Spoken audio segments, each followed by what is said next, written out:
ሰላም ጤና ይስጥልን እጅጉን የተወደዳችሁና የተከበራችሁ የአዲስ ስፖርት ቤተሰቦቻችን እንደምን አላችሁልን? ከእናንተው ከሆነው ከአዲስ ስፖርት የዩቲዩብ ቻናላችን አዳዲስ ስፖርታዊ ጉዳዮችን ልናካፍላችሁ እነሆ ዛሬም በድጋሚ ተገናኘን። ስለምታደምጡን፣ ስለምትከታተሉን ቆይታችሁም ከኛ ጋር ስለሆነ እጅጉን ከልብ አድርገን ነው የምናመሰግነው። በዛሬ ፕሮግራማችን የተለያዩ ስፖርታዊ ጉዳዮችን ወደ እናንተ እያደረስን ቆይታን የምናደርግ ይሆናል። ከነዚህ መካከል ትልልቆቹን የአውሮፓ ክለቦች የተመለከቱ እጅግ በርከት ያሉ ስፖርታዊ ጉዳዮችን እያነሳን ቆይታን የምናደርግ ነው የሚሆነው። በዛሬ ፕሮግራማችን ከምናነሳቸው ነጥቦች መካከልም ትልልቆቹን የአውሮፓ ክለቦች የተመለከቱ እጅግ በርከት ያሉ ስፖርታዊ ጉዳዮች እየወጡ ይገኛሉ። እነሱን መረጃዎች እያነሳን ቆይታን እናደርጋለን። በተለይ ማንቸስተር ዩናይትድን፣ አርሰናልን፣ ቸልሲን፣ ሊቨርፑልን፣ ማንቸስተር ሲቲን ሌሎችም የአውሮፓ ታላላቅ ክለቦችን የተመለከቱ እጅግ በርከት ያሉ ስፖርታዊ ጉዳዮችን እያነሳን ቆይታን የምናደርግ ነው የሚሆነው። ፉአድ ባህሩ የዛሬውን ፕሮግራም እየመራው ከእናንተ ጋር ቆይታን አደርጋለሁ። የተለያዩ ርዕሰ ጉዳዮችንም እያነሳን ቆይታን እናደርጋለን። ዛሬ የአውሮፓ ቻምፒየንስ ሊግ እጅግ ተጠባቂ የሚባል ጨዋታ የሚደረግ ይሆናል። ምሽት 4 ሰዓት ሲል በፓርክ ደ ፕሪንስ ፓሪስ ሳን ዠርሜን እና ባየር ሚኒክ ተጠባቂ ጨዋታቸውን ያደርጋሉ። ከዚህ ጨዋታ ጋር አያይዘን እኛ የምናነሳቸው በጣም በርከት ያሉ ጉዳዮች አሉ። እናንተ ደግሞ የውጤት ግምቶቻችሁን ኮሜንት ቦክስ ላይ ልታጋሩን ትችላላችሁ። ፉአድ ባህሩ ይህንን ፕሮግራም እየመራው ቆይታን አደርጋለሁ። ከመሸጋገሪያ በኋላ በድጋሚ ተመልሰን የምንገናኝ ይሆናል። አብራችሁን ቆዩ።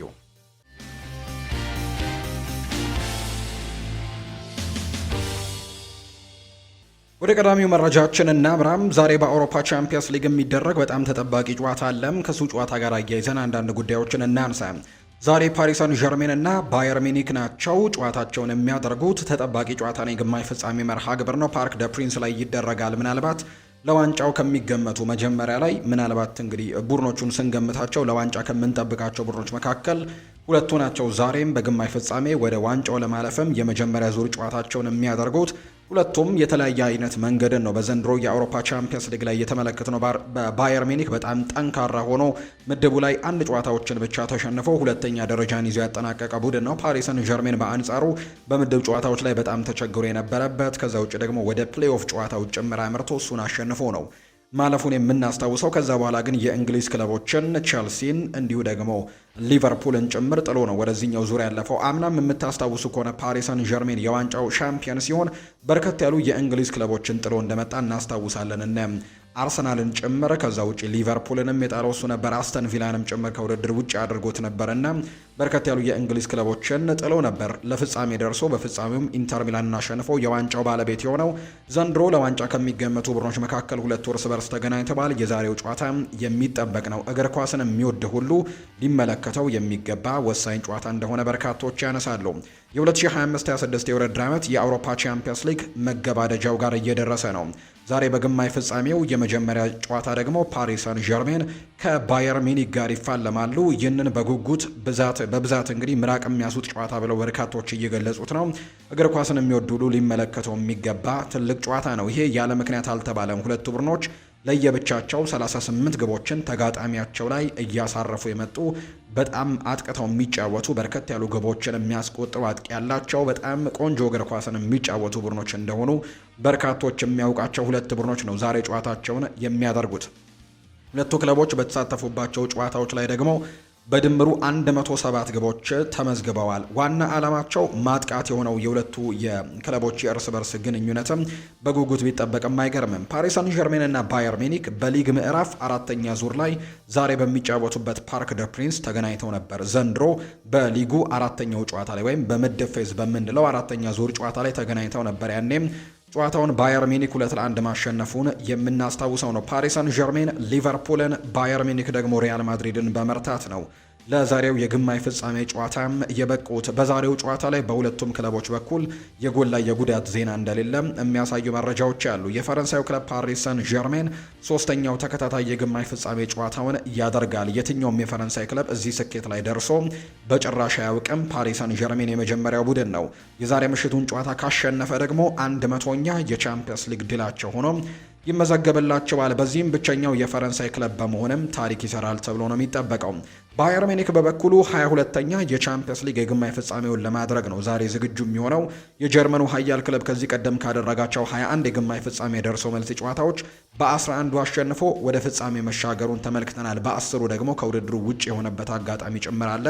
ስለዚህ የዛሬው ጨዋታ ደግሞ በጣም በጉጉት እንዲጠበቅ ያደርገዋል። ምሽት 4 ሰዓት ሲል በፓርክ ደ ፕሪንስ ተጠባቂ ፍልሚያቸውን የሚያደርጉት ሁለቱ ክለቦች ከዚህ ቀደምም 15 ጊዜ ተጫውተዋል። ሙኒክ 9፣ ፓሪስ ሰን ዠርሜን ደግሞ 6 ጊዜ ድል አጣጥመዋል። ዛሬ ደግሞ በርካቶች ይጠብቁታል። ስዊዘርላንዳዊው ዳኛም ሳንድሮ ሼሪር ይህንን ጨዋታ በመሃል ዳኝነት እንደሚመሩት ደግሞ የወጡ መረጃዎች እያሳዩም ይገኛሉ።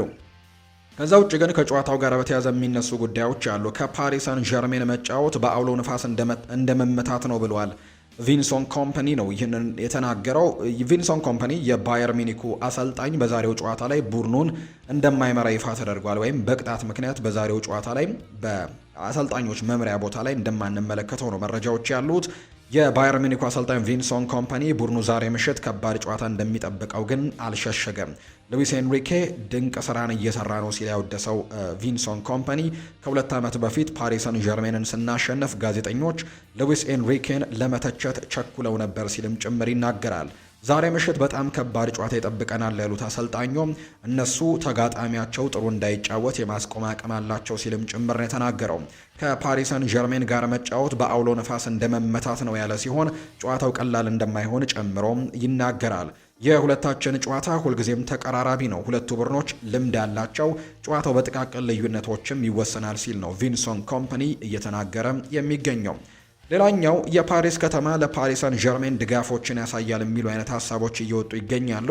የፈረንሳይ ፓሪስ ከተማም ከባየር ሚኒክ ጋር ስለሚጫወተው ፓሪስ ሰን ዠርሜን ያለውን ድጋፍም እንደሚያሳይ ይፋ ተደርጓል። የፓሪስ ከተማ አዳራሽ በፓሪስ ሰን ዠርሜን ሰማያዊና ቀይ ቀለማትም እንደሚያሸበርቅ ነው ይፋ እየተደረገ የሚገኘው። በአዳራሹ የፊት ገጽታ የክለቡ አርማ የሚታይ ሲሆን ይህም እስከ መልሱ ጨዋታ ይቆያል ተብሎ እንደሚጠበቅ ነው መረጃ የወጣው። ዛሬ ምሽት ልክ ምሽት 4 ሰዓት ሲል ባየር ሚኒክ እና ፓሪስ ሰን ዠርሜን የመጀመሪያ ዙር ጨዋታቸውን እንደሚያደርጉ የወጣላቸው መርሃ ግብር ያሳያል።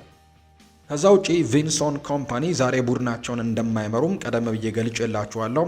አሰልጣኝ ቪንሰንት ኮምፓኒ በዛሬው የፓሪስ ሰን ዠርሜን ጨዋታ በቅጣት ምክንያት ነው ቡድናቸውን የማይመሩ የሚሆነው።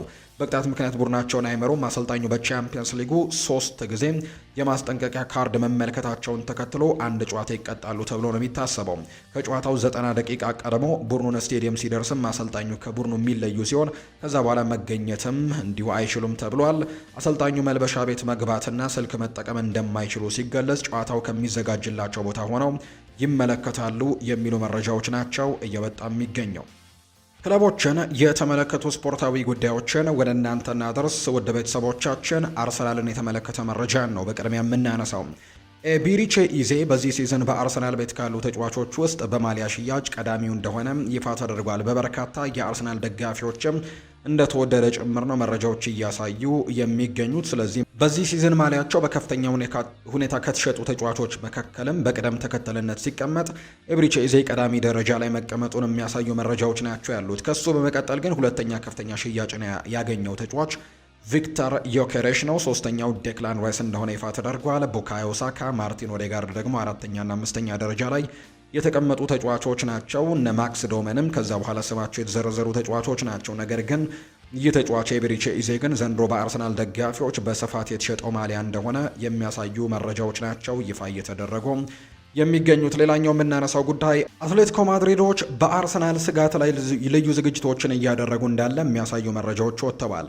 የዲየጎ ሲሞኔ አትሌቲኮ ማድሪድ ከቆሙ ኳሶች ወይም ሴት ፒሶች የሚቆጠሩባቸውን ግቦችም ለመክታት ልዩ ልምምዶችን ሲያደርጉ ታይተዋል። ቡድኑ ባለፉት 5 ተከታታይ ጨዋታዎች በቆሙ ኳሶች ግብ ማስተናገዱ ትልቅ ስጋትን ፈጥሮባቸዋል። አትሌቲኮ ማድሪዶች ባለፉት 5 ጨዋታዎች ላይ ከቆሙ ኳሶች ተደጋጋሚ ጎሎች ተቆጥሮባቸዋል። ከዛ ውጭ ደግሞ በቻምፒየንስ ሊግ ተጋጣሚያቸው የሆነው አርሰናል ደግሞ የዚህ ደግሞ ዋነኛ ኤክስፐርት እንደሆነ ይታወቃልና ጎሎች ይበልጥ ሊያስተናግዱ የሚችሉበት እድል እንዳለ ነው እየተገለጸ የሚገኘው። በዚህ ምክንያትም አሰልጣኝ ዲየጎ ሲሞኔ ካሁኑ ይህንን ነገር ለመክታት ደግሞ ጠንክረው በቆሙ ኳሶች ላይ ልምምዶችን እያደረጉ እንዳለን የተነገረው።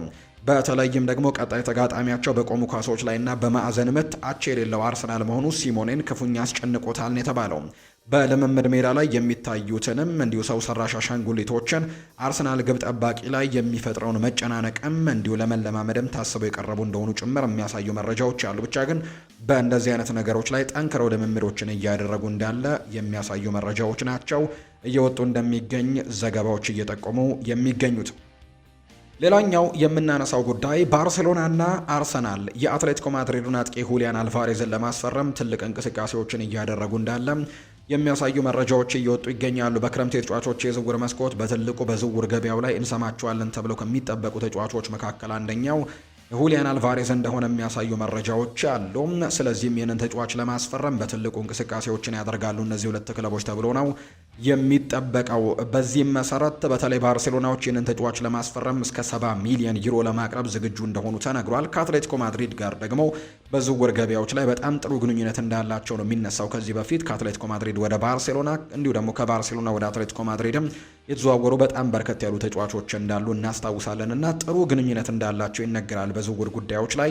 በዚህም በተመለከተ ምናልባት ለባርሴሎና ሊሸጡ የሚችሉበት እድሉ እንዳለ ይታመናል። ባርሴሎና 70 ሚሊዮን ዩሮ አካባቢ ይመድብ እንጂ አትሌቲኮ ማድሪድ ግን ለዚህ ተጫዋች 120 ሚሊዮን ዩሮ አካባቢ እንደሚፈልግ ነው ይፋ የተደረገው። አርሰናልም የዚህ ተጫዋች ዋነኛ ፈላጊ ነው። ስለዚህ ባርሴሎና ተጫዋቹን ለማስፈረም በጣም ቀላል ይሆንለታል ተብሎ አይጠበቅም። ከባድ ዝውውር ሊሆንበት እንደሚችል ነው የሚታመነው። ተጫዋቹ ግን ትላንትና ከአርሰናል ጋር በሚደረገው የነገው ጨዋታ ጋር አያይዘው ጋዜጣዊ መግለጫ ትላንት ሰጥቶ ነበርና ካነሳቸው ነጥቦች መካከል በዝውውር ጉዳዮች ላይ ስሜ በተደጋጋሚ እየተነሳ ነው። እንደዚህ አይነት መረጃዎች ከየት እንደሚመጡ አላውቅም፣ ነገር ግን እኔ አሁን ያለሁት በአትሌቲኮ ማድሪድ ነው። በአትሌቲኮ ማድሪድ ባለኝ ስራ ላይም ትኩረት አደርጋለሁ ሲልም ጭምር ነው የተናገረው። ማንቸስተር ዩናይትድን የተመለከቱ መረጃዎችን ደግሞ ወደ እናንተ እናደርስ። ማይክል ካሪክ ስለ ኮቢ ማይኖ ይናገራል። ልክ በቸልሲው ጨዋታ ላይ እንዳሳየው ሁሉ በዚህ ጨዋታ ላይም ኳስ በእግሩ ስር ሲኖር ሆነም ደግሞ ሳይኖር የሚሰጡትን ተግባራት ሙሉ በሙሉ መወጣት እንደሚችል አስመስክሯል ሲል ነው ማይክል ካሪክ ስለ ኮቢ ማይኖ የሚናገረው። እኛም ኮቢ ማይኖ ምን ማድረግ እንደሚችል ጠንቅቀን እናውቃለን። ያንን አቅሙን ደግሞ በተግባር ሜዳ ላይም ሲያረጋግጠው ማየት እጅግ ደስ የሚል ነገር ነው። በአሁኑ ሰዓት ኮቢ ማይኖ በጣም በጥሩ አቋም ላይ እንደሚገኝ ነው እየተመለከትኩ የሚገኘው ሲል ማይክል ካሪክ ስለ ኮቢ ማይኖ ይናገራል። እጅግ በጣም ድንቅ ተጫዋች እንደሆነ ጭምርም ነው እየመሰከረለት የሚገኘው። በየቀኑ ብቃቱንም እያሳደገ የመጣ ተጫዋች ሲል አሞካሽቶታል አሰልጣኝ ማይክል ካሪክ ስለ ኮቢ ማይኖ ሲናገር። ሃሪ ማጓየርም ይናገራል። እስከ ዛሬ የግንባር ኳሶችን በመቅጨት ረገድ ከማንም በላይ በጣም ጎበዝ ነኝ ብዬ አስብ ነበር። ነገር ግን ካሴሜሮን ስመለከት ግን ያኔ ልክ እንዳልሆንኩኝ ተመልክቻለሁ። ካሴሜሮ ከኔ በጣም የተሻለ ነው ሲልም ጭምር ነው የተናገረው። በጣም ጥሩ ኳሶችን በጭንቅላት ገጭቶ ያስቆጥራል። እኔ እስከ ዛሬ ድረስ ግን ራሴን በቁጥር አንድነት አስቀምጥ ነበር። አሁን ላይ ግን ካሴሜሮ ከኔ የተሻለ ተጫዋች እንደሆነ ግን በደንብ አይቻለሁ ሲልም ጭምር ነው ሃሪ ማጓየር የተናገረው። ጋሪ ኔቭልም ይናገራል። በምሽቱ ጨዋታ ላይ ኮቢ ማይኖ እና ካርሎስ ካሴሜሮ የማንቸስተር ዩናይትድ ምርጥ ተጫዋቾች ነበሩ ሲልም ጭምር ነው የተናገረው። ጋሪ ኔቭል ሲናገር ማይክል ኦውን ስለ ቤንጃሚን ሼስኮ አንድ ሀሳብን ሰጥቷል። ብሩኖ ፈርናንዴዝ ከኋላ ካለ ማንኛውም ሰው 5 እና 6 ጎሎችን ሊያስቆጥር ይችላል። ቢሆንም ግን ለቤንጃሚን ሼስኮ አድናቆት ይገባዋል ሲልም ጭምር ነው ማይክል ኦውን ስለ ቤንጃሚን ሼስኮም የሚናገረው። በዩናይትድ ከነበረው አጀማመር በኋላም በቀላሉ በራስ የመተማመን መንፈሱም ሊጠፋበት ይችላል ብዬ አስቤ ነበር። ነገር ግን በጥሩ ሁኔታ ሆኖ ወደ ግብ አግቢነቱ ሲመለስ ማየት በጣም ደስ የሚያሳይ ነገር ነው። በጨዋታው ላይም የማጥቃት አጨራረሱም መረጋ ያለ ነበረና በጣም ጥሩ አጨራረስን አድርጓል ሲልም ጭምር ነው የተናገረው ማይክል ኦውን ስለ ቤንጃሚን ሼስኮ ሲናገር። ካሴሜሮ አዲስ ታሪክን እንደሰራ ይፋ ተደርጓል። ካሴሜሮ በዚህ የውድድር ዘመን በማንቸስተር ዩናይትድ ቤት የግንባር ኳሶችን በመቅጨት ጎል በማስቆጠር ረገድ ድንቅ ብቃቱን እያሳየ እንደሚገኝ የሚያሳዩ መረጃዎች ናቸው እየወጡ የሚገኙት። በምስሉ ላይ እንደሚታየው ካሴሜሮ በፕሪሚየር ሊጉ 8 የግንባር ላይ ኳሶችን በማስቆጠር በ1999-2000 ድዋይት ዮርክ አስመዝግቦት የነበረውን ክብረ ወሰን ለመጋራትም በቅቷል።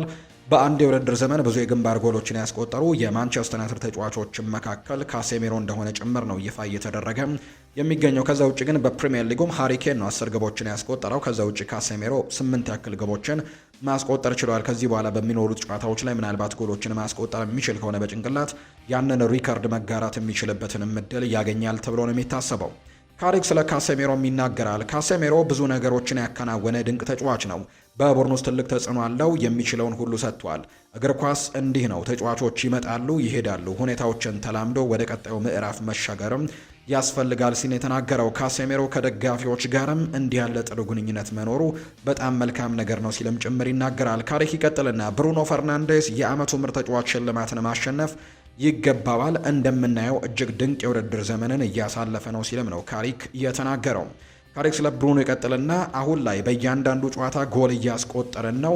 ለዚህ ደግሞ የእሱ አስተዋጽኦ በጣም ከፍተኛ ነው። ብሩኖ ለሌሎች ለጎል የሚሆኑ ኳሶችን በማቀበልም አልፎ ተርፎም ራሱ ጎል እያስቆጠረና እያስደመመ ያለ ተጫዋች ነው ሲልም ነው ብሩኖን በተመለከተ ሀሳቡን የሰጠው ማይክል ካሪክ ነው ይህንን ሀሳብ የተናገረው።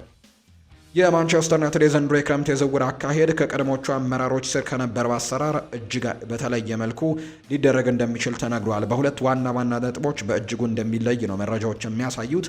የመጀመሪያውም ማንቸስተር ዩናይትድ ለየትኛውም ተጫዋች ከተገቢው በላይ ክፍያን እንደማይፈጽም ነው የተነገረው። ለምሳሌ የኤሊዮት አንደርሰን ዋጋ ከ120 ሚሊዮን ፓውንድ የማይቀንስ ከሆነ ዩናይትድ ከዝውውሩ እንደሚወጣ ነው ይፋ የተደረገው። ማንኛውም ተጫዋች የትኛውንም አይነት ከፍተኛ ግምት ቢሰጠው ለዝውውሩ ቀድሞ የሚመጣለትን የሂሳብ ገደብም ይኖራል ተብሎ ነው የሚታሰበው። ሁለተኛው ደግሞ የውድድር ዘመኑ ከጀመረ በኋላ ሀሳብ ከመቀየር ይልቅ ቀድሞውኑ የተንዛዛ ረጅም ጊዜ የሚፈጅ ውድድር ወይም ደግሞ ድርድር ውስጥም ላለመግባት ነው መታቀዱ የተጠቆመው። በ2002 ኤሪክ ቴንሃግ ፍራንኪ ዲዮንግን ለማስፈረም ያደረጉት ረጅም ድርድርና ጥረት ሳይሳካ ሲቀር ባለቀ ሰዓት ካሴሜሮን ያስፈረሙት በዚህ መሰል የተንዛዛ ድርድር ምክንያት መሆኑን በርካቶች ያነሳሉና ያንን ነገር ማስተካከል እንደሚችሉ ነው የሚያሳዩ መረጃዎችን ቢቢሲ ስፖርት መረጃውን ያወጣው ሳይመን ስቶንስ ነው ይህንን መረጃ ይፋ እንዳደረገ ዘገባዎች እየወጡ የሚገኙት። የብሬንትፈርዱ አሰልጣኝ ኪት አንድሬውስ ብሩኖ የአመቱ ምርጥ ለመባል የሚያስችል ብቃት ያለው ስለመሆኑ ይናገራል። እሱ በዩናይትድ በበርካታ ዓመታት ታላቅ ተጫዋች ሆኖ የቆየ ደረጃውን የጠበቀ ኮከብ ነው። ስለዚህም ደግሞ ብሩኖ የቡድኑ ቁልፍ ሰው ከመሆኑም በላይ ቡድኑ ደግሞ ለሚያከናውናቸው ስራዎችም ሁሉ በግንባር ቀደምትነትም የሚጠቀስ ነው ሲልም ጭምር ነው የተናገረው። እንደ መጀመሪያ ውድድር ዓመት በፕሪሚየር ሊጉ 10 ግቦችን ማስቆጠር እጅግ በጣም ግሩም ነው ሲል ይናገራል ቤንጃሚን ሼስኮ። ከጨዋታም እየተሻሻልኩኝ እንደሆነ አስባለሁ። በክለቤና ለቡድን አጋሮች የማስቆጠር ትልቅ ነገር ነው። እጅግ በጣም አስደሳች ነው። እዚህ በመሆኔና ቡድኑን መርዳት በመቻሌም ደስተኛ ሆኛለሁ ሲል ነው ቤንጃሚን ሼስኮ ሀሳቡን እየተናገረ የሚገኘው። ቸልሲን የተመለከቱ መረጃዎችን ደግሞ ወደ እናንተ እናደርስ። የአንቶኒ ጎርደን የኒውካስል ዩናይትድ ቆይታን በተመለከተ እናንሳ። በተለይ ይህንን ከቸልሲ ጉዳይ ጋር ለማንሳት የወደድኩት በዛሬው ዕለት የወጡ አንዳንድ መረጃዎች እንደሚያሳዩት ከሆነ ቸልሲም አንቶኒ ጎርደንን ለማስፈረም እንቅስቃሴዎችን ለማድረግ ዝግጁ እንደሆነ የሚያሳዩ መረጃዎች ከወጡ በኋላ ነው። በተለይ ይህንን ተጫዋች ለማስፈረም ባየር ሚኒክና አርሰናል ባለፉት ቀናት ፉክክሮችን እያደረጉ ነው የሚሉ ዘገባዎች ሲወጡ እንደነበር እናስታውሳለን። አሁን ላይ ግን ይህንን ተጫዋች ለማስፈረም አሁንም ቼልሲም እንቅስቃሴዎችን ሊያደርግ የሚችልበት እድሉ እንዳለ ይፋ ተደርጓል። እንግሊዛዊው ተጫዋች አንቶኒ ጎርደን በክረምቱ የዝውውር መስኮት ኒውካስል ዩናይትድን ሊለቅ እንደሚችል ተነግሯል። ባየር ሚኒክ ወይም ቸልሲ የ25 ዓመቱን ተጫዋች አንቶኒ ጎርደንን መዳረሻ ሊሆኑ እንደሚችሉ እየተነገረ ነው። ባየር ሚኒክ በዚህ ዓመት ተጨማሪ የፊት መስመር ተጫዋችን ማስፈረም የሚፈልግ ሲሆን አንቶኒ ጎርደን ቀዳሚ ምርጫቸው እንደሆነ ነው የተነገረው። ቸልሲዎች በተጫዋቹ ላይ ፍላጎት ያላቸው ሲሆን ከቻምፒየንስ ሊግ ተሳትፎ ጋርም የተያዘ አለመሆኑ እየተጠቆመ ነው። ሊቨርፑል በበኩሉ አንቶኒ ጎርደንን ለማስፈረም ወደ ቀደመ ፍላጎቱ የመመለስ እቅድ እንደሌለው ነው የተነገረው። በሌላ በኩል የሊጉ መሪ አርሰናል ለረጅም ጊዜ ሲፈልጉት የነበረ ሲሆን በአሁኑ ሰዓት ወደ ዝውውሩ መግባታቸው ግን እንዳልታወቀ ይፋ ተደርጓል። ነገር ግን ቸልሲ ወደዚህ ዝውውር መግባቱን የሚያሳዩ መረጃዎች አሉ። በተጫዋቹ ላይም ፍላጎት እንዳላቸው ይነገራል። ነገር ግን በጣም ትልቁ እንቅፋት ሊሆንባቸው የሚችለው ጉዳይ የአውሮፓ ቻምፒየንስ ሊግ ተሳትፎን እንደሌላቸው እንግዲህ ማረጋገጣቸው ነው። ወይም ደግሞ በጣም እየቀረበ መጥቷል። የአውሮፓ ቻምፒየንስ ሊግ ተሳትፎን ለማግኘት ያላቸው እድል በጣም እየጠበበ መምጣቱ ለዛ ምክንያት ይህንን ተጫዋች የማግኘት እድሉ ጠባብ ሊሆን እንደሚችል የሚያሳዩ መረጃዎችን ነው ዘ አትሌቲክ ይፋ ያደረገው።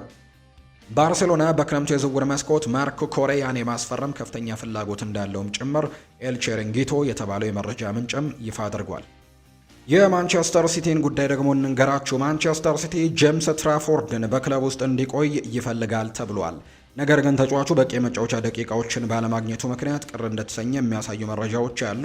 ጄምስ ትራፎርድ በተለይ ከበርንሌይ ከመጣ በኋላም በማንቸስተር ሲቲ ቤት ቋሚ ግብ ጠባቂ እንዲሆን ወይም ደግሞ እንደሚሆን ቃል ተገብቶለት የመጣ ቢሆንም ነገር ግን ያ ቃሉ እንዳልተፈጸመለት በተለይ ደግሞ የጆዋን ሉጂ ዶናሩማ ወደዚህ ክለብ መቀላቀል ደግሞ ይህንን ተጫዋች ተጠባባቂ ወንበር ላይ እንዲቀመጥና የካፕ ጨዋታዎች የካራባው ካፕና የኤፍኤ ካፕ ጨዋታዎች ላይ ብቻ ተሳትፎን እንዲያደርግ ገድቦታል። በዚህ ምክንያትም በተለይ በእንግሊዝ ብሔራዊ ቡድን በቋሚ አስተላለፍ ውስጥ መካተትን ስለሚፈልግ አሁን ላይ ተጫዋቹ በቋሚነት መጫወት የሚችልበትን ክለብ መቀላቀል ይመርጣል። በእንግሊዝ ፕሪምየር ሊግ በጣም በርከት ያሉ ፈላጊዎች እንዳሉት ይታወቃል። ነገር ግን ማንቸስተር ሲቲ ይህንን ተጫዋች የመልቀቅ ምንም አይነት ፍላጎት እንደሌለው የሚያሳዩ መረጃዎች አሉ። ለማቆየትም ጥረት ያደርጋሉ ተብሎ እንደሚጠበቅ ነው መረጃው የወጣው። ማቴዮ ኮቫቺች ሙሉ የአካል ብቃቱ ላይ ሲሆን ለማንቸስተር ሲቲ ቁልፍ ተጫዋች እንደሆነ ይታሰባል ተብሏል። ስለዚህ ይህንን ተጫዋች ማቆየትም ምርጫቸው ሊያደርጉ ይችላሉ ተብሎ ነው የሚታመነው።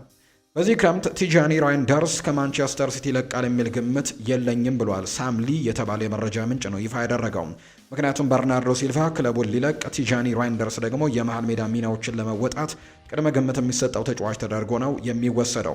የበርናርዶ ሲልቫ መልቀቅን ተከትሎ ቲጃኒ ራይንደርስ በመሃል ሜዳ ላይ በስፋት ጥቅም ላይ ሊውል ይችላል ተብሎ ይጠበቃል። በመሆኑም በዚህ ክረምት ክለቡን መልቀቅ በአሁኑ ሰዓትም ምክንያታዊ ሆኖ እንደማይታይ ጭምር የሚያሳዩ መረጃዎችን ነው ዘ አትሌቲክ የተባለው የመረጃ ምንጭ ይፋ ያደረገው።